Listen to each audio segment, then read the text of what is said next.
Back in, former LAPD Sergeant Cariol Horne. That video, as many times as I have seen it, is just unbelievable to me that this happened, and I wonder what your perspective is if you were in the shoes of the police commissioner in Buffalo, what you would do.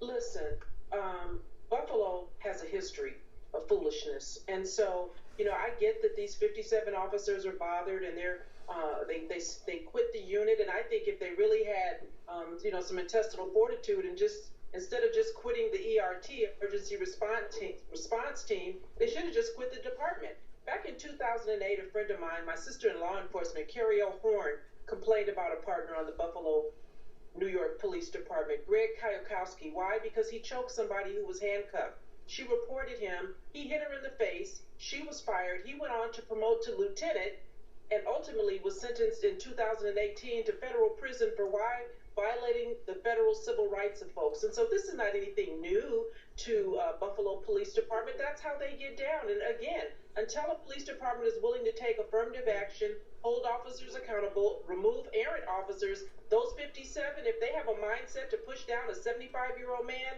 they need to be gone. What about police unions, Sergeant, in all of this, and the role that police unions can play to aid in reform or to stifle it?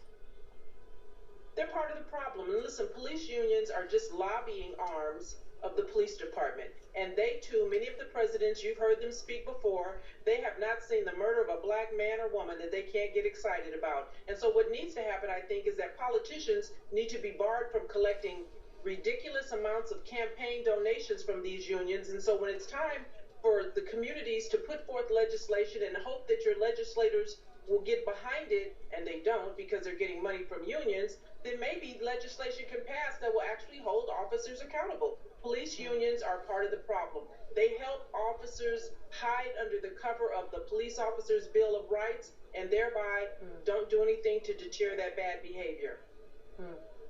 Cariol, thank you very much for being here on all of these different aspects of the developments tonight. We appreciate it.